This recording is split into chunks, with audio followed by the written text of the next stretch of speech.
we are going to look at the Word this morning. So we are going to look at the next superhero in our series.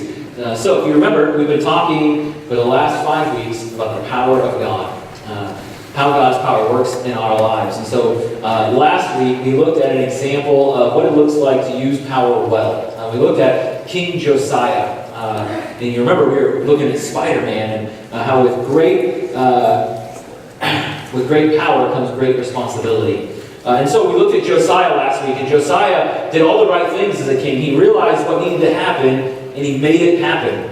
And so this week we're going to take kind of an opposite approach, and we're going to look at what happens when we don't use our power well, when we don't use our power responsibly. And so the superhero we're looking at this week is Hulk. All right, because Hulk is one of those guys. You look at it, he's big and beefy and muscular, right? So he's like pure power. Like that's his superpower, right? He's pure power, and so the Hulk starts off in life as actually a scientist who's working on a new bomb, and they're going to test this thing. And somebody runs out into the test field. So he runs out and he saves the person, but he gets caught in the blast. And so he gets full of these rays that then turn him into, actually at first he was gray. And he's this big, giant, gray, muscular thing who is like, tearing up tanks and like tying guns into knots and like the whole bit. All right, and so he's got this immense power, and at first it's not used well, right? Because let's be honest, at some level, he's a guy. Right? So a guy gets a lot of power. What's the first thing we're going to do, right? He's not even a guy, he's a human, right? So we get a lot of power. So what's the first thing we do? We exploit it, right? We use it to our own advantage. So that's what he does. He kind of just does his own thing until he's brought in as a member of the Avengers, and they help him to turn his power to what is good and what is right.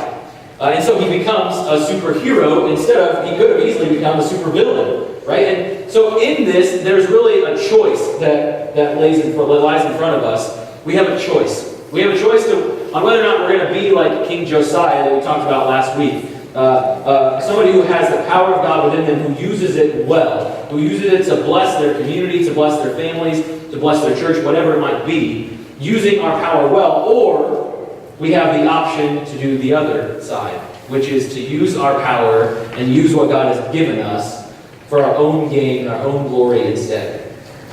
And so this morning, the story we're looking at perfectly epitomizes what happens when we do that. Because we're looking in the book of Daniel at King Nebuchadnezzar. All right, now that's a really fun name to say and really difficult to spell, okay? But King Nebuchadnezzar, all right, King Nebuchadnezzar is actually a Babylonian king. And so what has happened is, in Daniel chapter 1, King Jehoiakim of Judah has done such a horrible job as the king. Okay, I know, another fun name.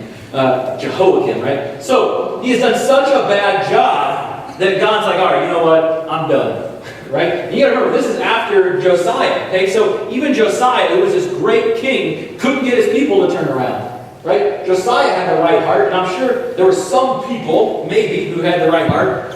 But in the end, they were still so bad, God's like, all right, this is it. So God uses Babylon and King Nebuchadnezzar to take Judah, to take his own people into captivity. All right, so they are selling people off. They're having people be slaves. But King Nebuchadnezzar, who's a guy who likes all the good stuff, decides he's going to keep some of them for himself. So he picks like the brightest young men he can find in Judah. All right, he takes the brightest and the best, and he says, I'm going to train them up in all the knowledge of Babylon, and I'm going to teach them to be wise. I'm going to teach them to be rulers and leaders in this kingdom. And so one of those young men is Daniel. And so Daniel is a man of God. You might even say it's the same line of David, a man after God's own heart. Right? Daniel loved God. And so because of that, Daniel is given this gift to interpret dreams. And so naturally, it kind of sounds familiar, right? Joseph could interpret dreams. And so Daniel gets this ability to interpret dreams. And so the king, Nebuchadnezzar, starts having these horrific dreams. And so Daniel interprets them for him. And Nebuchadnezzar, at some point before this chapter, in chapters 2 and 3, Nebuchadnezzar actually turns to God. because of Daniel. Think about that, right? We like to think that there are people in our lives who would love to lead to Jesus, right? We want people to know Jesus. Yet Daniel led the king who conquered God's people to God. Okay, so it's a huge monumental moment. The problem is, it doesn't last, right? Like with most of us, at some point in our lives, we have been led to God. At some point, we've experienced God in a way that stands out to us, in a way that we can't ignore. And then we kind of just slide away. Slowly and slowly and slowly we slide. Until eventually we realize we're so far from God that we didn't even know. And so, in our story, we like to think that we are the Daniel, right? We're the soul-winning brigade for God. We love God. We're on fire. And yet, how often in our lives are we instead just like King Nebuchadnezzar, who has this monumental experience with God, who experiences God in a way he's never seen before, right? His dreams are interpreted, and then what happens is exactly what Daniel's interpretation was. So, how often do we experience God? We experience the power of God, the Spirit moving in us, in our lives, and then we just kind of forget about it. And we go back to pursuing our own plans and our own ideas. So what we have here is a story from Nebuchadnezzar in chapter 4 of Daniel. Nebuchadnezzar comes and he's writing a letter to essentially anyone who will listen, right? He says, to the peoples, nations, and men of every language who live in all the world. Okay, now, I think part of that was a little bit of King Nebuchadnezzar's pride. He's a little big-headed, okay? So he's like, attention world, you need to hear what I have to say, right? But here's what he says, right? Because, and you get a little bit of sense of this, because he starts in verse 4. He says, I, Nebuchadnezzar, was at home in my palace, contented and prosperous. Right? He says, I had the world. I had everything I could ever want. I was in my palace. Okay, I was content and prosperous. But he says that I had a dream that made me afraid. As I was lying in my bed, the images and visions that passed through my mind terrified me. So this prosperous king, this man who God used to capture his people, right? He's sitting back in his life of luxury, and all of a sudden, he starts having bad dreams. Right? And this is a grown man, right? The guy who's conquering the world through Babylon. This guy is terrified of the images in his mind. Okay? So that means that there is something going on within him, right? Because I have very rarely had a dream that I would say I woke up and I was afraid. All right? Now there's lots of times I have dreams and I wake up and there are emotions still going, right? But I've very rarely woken up and I'm terrified like Nebuchadnezzar is in this story. And so he says, I had these dreams, and so I called together all of my guys, all my enchanters and my magicians, the guys I would normally call in when I have these things happen, and they could not interpret it for me. And so finally, Daniel came into my presence, and I told him the dream. And so I said, Daniel, chief of the magicians, I know that the spirit of the holy gods is in you, and no mystery is too difficult for you. Right? So he's like, listen, Daniel, I remember now, right? I forgot, but I remember now that your God answers your requests. Your God gives you knowledge beyond knowledge. I remember now. So please come and let me tell you my dream. So here's his dream. He says, I saw while lying in my bed, I looked, and there before me stood a tree in the middle of the land. Its height was enormous. The tree grew large and strong, and its top touched the sky. It was visible to the ends of the earth. Its leaves were beautiful, its fruit abundant, and on it was food for all. Under it, all the beasts of the field found shelter. The birds of the air lived in its branches. From it, every creature was fed. In the visions I saw while lying in my bed, I looked, and there before me was a messenger, a holy one, coming down from heaven. He called in a loud voice, cut down the tree and trim off its branches. Strip off its leaves and scatter its fruit. Let the animals flee from under it and the birds from its branches. But let the stump and its roots, bound with iron and bronze, remain in the ground, in the grass of the field. Let him be drenched with the dew of heaven, and let him live with the animals among the plants of the earth. Let his mind be changed from that of a man, and let him be given the mind of an animal, till 7 times passed by for him. So, he has this dream of this giant tree, right? It takes up the whole earth. The whole earth is impacted by this tree. And so this tree, an angel, a messenger comes and says, take it down, right? Chop this tree down, get rid of it, it's done. And it says, not only that, but make him be drenched with the dew of heaven and live with animals. Think like animals. Right? So Nebuchadnezzar, here's what, and Daniel's almost sorrowful when he has to give the interpretation. Because Daniel has to tell him, he says, my Lord, if only the dream applied to your enemies and its meaning to your adversaries.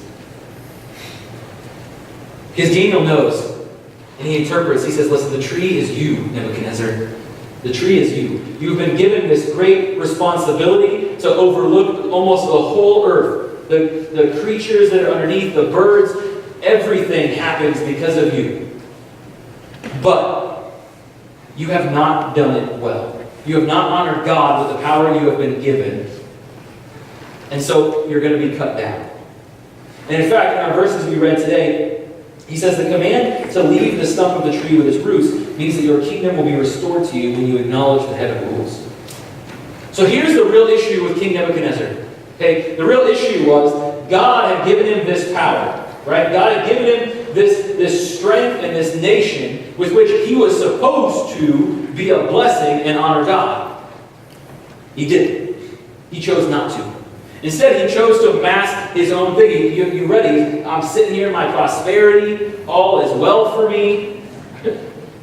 Right? He used what God gave him to promote himself instead. And this is the point where I think we most need to recognize that we are King Nebuchadnezzar in this story.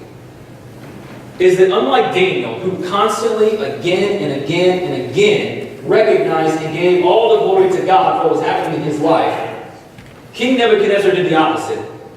He gave glory to God when he was forced to. Right? His first dream gets interpreted, oh dang, I have to fix this. Hallelujah, God. Right? And then here, he says, listen, if you turn around, if you renounce your bad ways, you renounce your sins, all can be forgiven, right? So what do you think he's going to do? Guess what? He's going to, oh, hallelujah, God, right? But we do that. How often do we do that? Right? We say, yes, I'm a Christian. I follow God. I'm going to church. I'm serving. I'm doing this, right? But when we do it, what do we do it for? We do it because we feel bad about all the times we didn't do it. Right? We do it out of guilt, not because we really, truly love God.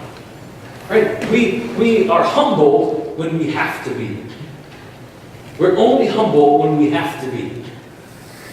And the thing is, we don't just do this like as individuals, we even do this as a church. Right? We start letting some like insider thinking trickle in. Right? The scarcity mentality. We don't have enough people. We don't have enough money. We don't have enough volunteers. We don't have enough. But we never consider that God has something more for us, even as a church, but especially as individuals, right? How often do we do this in our lives? That we have this big kingdom we built up for ourselves, right? We have all this influence and all this power. And if you don't know this morning, you have power within you. Because the Bible says that the Spirit of God is put in each and every person. Right? In Genesis, when he creates people, it says he breathed into them the breath of life. And the very Spirit of God is at work in every single one of us. Every one of us. Which means that we can't just say, well, I don't have the power. Right? Now, there are plenty of times in our lives when we don't feel the power. Okay? That happens plenty of times. But we can never truly and honestly say that we don't have the power of God within us. Because the Bible tells us that's not true. We all have the Spirit of God at work in us. And so what we're left with is this comparison between last week and this week. Between Josiah, who found the book of the law and just went through like sweeping reform. And was like, we have missed the mark, but we are going to get back to it. Or you've got Nebuchadnezzar, right? Who gets told, hey, you need to turn your ways around. So what does he do instead? Well, here's what it says. Verse 29. 12 months later, a year after this, As the king was walking on the roof of the royal palace, he said, now this is Nebuchadnezzar, right? Is not this great Babylon I have built as the royal residence by my mighty power and for the glory of my majesty? Right? So he gets this vision. Daniel says, hey, turn yourself around, humble yourself, or you're going to get cut down. So what does he do? He does the exact opposite, right? A year later, he's on his palace saying, man, look what I've done. I built this. I did this. Look at all those. I have built my mighty power for my majesty, right? He is still, even after God has given him a warning, he still is after his own glory. He's still after his own kingdom. Right? How often do we do this, right? We have the power of God within us. And what do? We bottle it up, right? We bottle it up. We put dignity and respectability and political correctness before the gospel, before the power of God in us. And so we build our kingdom with no regard for God's. We build our kingdom with no regard for God's kingdom. Not even recognizing that our little kingdom we're building up is part of just a huge, bigger one that we don't even see. And so we build and we build and we build, and Nebuchadnezzar, he built and he built and he built. And so here's what it says. He says this, right? And it says, the words were still on his lips when a voice came from heaven. This is what is decreed for you, King Nebuchadnezzar.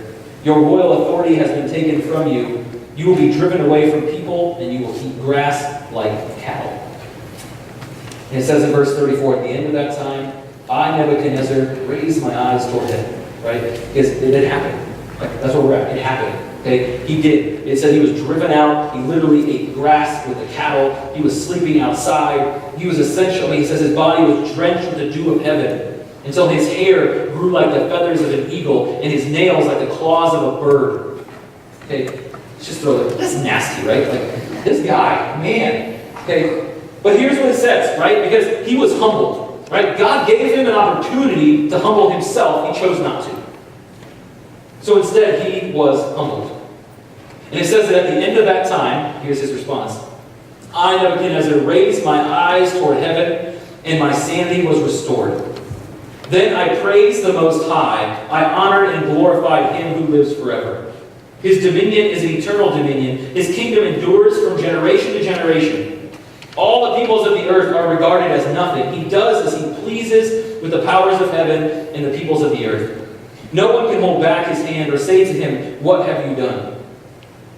At the same time my sanity was restored, my honor and splendor were returned to me for the glory of my kingdom. My advisors and nobles sought me out, and I was restored to my throne and became even greater than before. Now I, Nebuchadnezzar, praise and exalt and glorify the King of heaven, because everything he does is right and all his ways are just. And those who walk in pride, he is able to humble. If that last part doesn't describe what just happened, I don't know what does, right? So God gives Nebuchadnezzar a chance to humble himself, right? To admit the decisions he's made were not good decisions. To admit that he has misused his power he's been given. To admit that he put himself first instead of God. He chooses not to, right? And we're given the same opportunity. You guys know that? We're given the same opportunity to do that. God gives us a chance to humble ourselves. To come and say, listen, God, I've made decisions I'm not proud of. I've done things I shouldn't have done. I've treated people ways that I shouldn't have treated them. Help me. But we also have the opportunity to be like Nebuchadnezzar, who instead said, I got this. I've built this kingdom on my own. What do I need God for? And so Nebuchadnezzar is humbled forcibly. He's eating with the cattle, and then eventually, what does he do? Right? Because here's the thing. How we respond is super important here. Because most of us, when God wants to humble us, when somebody tells us and points out the things we're doing are wrong, our first inclination is like Nebuchadnezzar to say, wow, nothing bad has happened so far, right? There's nothing horrible has happened yet. And we test it, right? We push and we push a little. We test those boundaries. And let me tell you, those boundaries always get crossed. Always. It's unanimous. And so we push and we push and we push until finally we break through. And so my goal as your pastor, as your friend, my goal is to help you see that the response can be very different. Because for Nebuchadnezzar, when it was pointed out to him that things were wrong, his first response was the same as ours. It's all right. I got this. There's nothing wrong yet. We'll just test it and see. And it took him a year, right? A year later is when it's happened. But the other response that we can have is Nebuchadnezzar's after he is forcibly humbled. Right? He is humbled and he realizes, oh man, I have messed up big time. I have messed it up. And so what he does is he turns and he praises God. He says, God is so great. God is always right. I will praise and exalt and glorify the King of heaven. Because everything he does is right and all his ways are just. Right? So what he's saying is, God was right. And man, we hate that moment. Because, let me tell you, we don't do that with God because we don't do that with each other. Right? We have such a hard time going to someone. Let me tell you, when I was 21 and I was figuring out, because, let me tell you, all my youth kids, when you get into your early 20s, you realize everything your parents were telling you was right. So, when I was 21, right? When I was 21, it was like that humbling moment, right? To go back and be like, oh man. All right, guys, I know. Right? And so there's this humbling moment that you have. And I think most of us go through that moment, not just with our parents, but with somebody else. There's people in our lives that have tried to mentor us and tried to tell us the right way to do things, and we're like, no. I'm too smart for that. I got this figured out. But instead, what we do is we end up being humble. We have to go back and say, you know what? You were right. You were right. And so we don't even do that with each other, and we definitely have a hard time doing that with God. Which is crazy, because God is never wrong, right?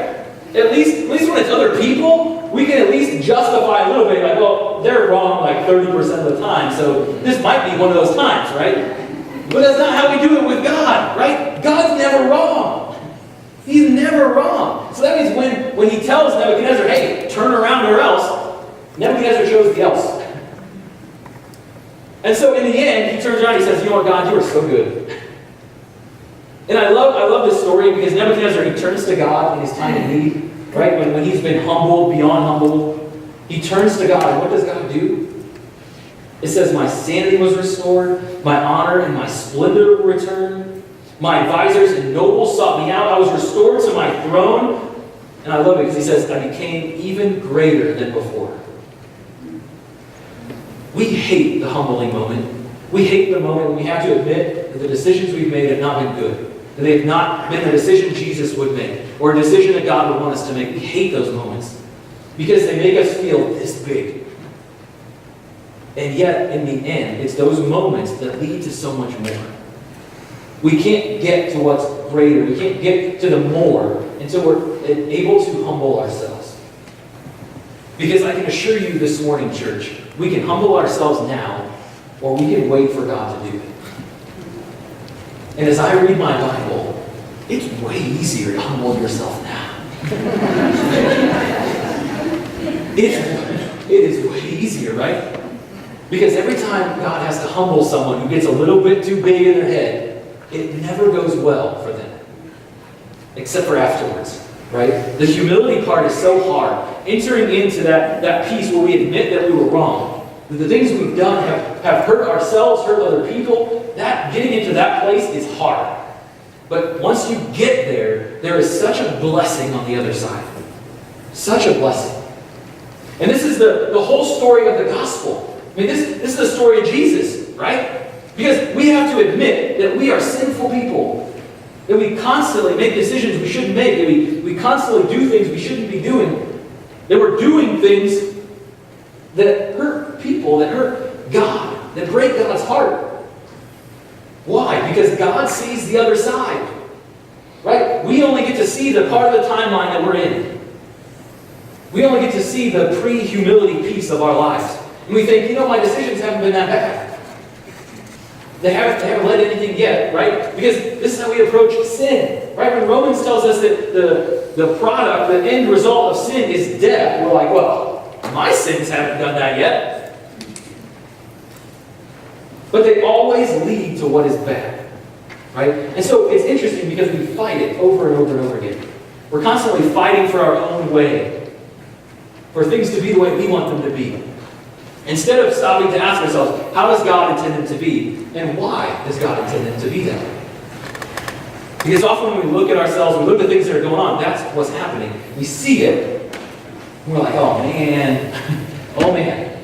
Right? Because we're the pre-humility piece. The whole Jesus story is about that humility piece. He says, come and admit that you have done wrong. Come and give me the pieces of your junk, and we can make it right. And so that's why we're taking communion this morning. Right? We take communion to remember what Jesus has done. To remember that despite our lack of humility, we get to have that moment of humility. And communion gets to be that moment for us, where we come before God and we say, this is it. I recognize now that what Jesus has done for me is so important, and that my life can be better. That's why we have these rules in place, guys. That's why God humbles us. Because there's so much better on the other side. There's so much better if we'll just give up on the mistakes, give up on the dumb decision making, and just focus on God. There's so much better to be had. And so we are going to take communion this morning. I'm going to serve you the bread and the juice, the body and blood of Christ, to remind you this morning to humble yourself. Because we all get to choose whether we want to be humble or be humbled. And my biggest prayer for you as your pastor is that you would choose to be humble before you have to be humbled. Let's pray. Oh Lord, we are so thankful that you do humble us, because we know that on the other side is so much greater than what we have now. And so we come to you this morning in humility, recognizing that our decision-making, our forward progress, God, has been by our own design. We've been taking steps and doing things that we want to do, and not necessarily what you want. So be with us this morning and help us to make better decisions. Help us to see your love even in the midst of judgment. Help us to find life in the midst of death. Help us to make better decisions, so that we might honor you and live into the better life you have planned. And so we thank you for this communion, this bread and this juice, the body and blood of Christ.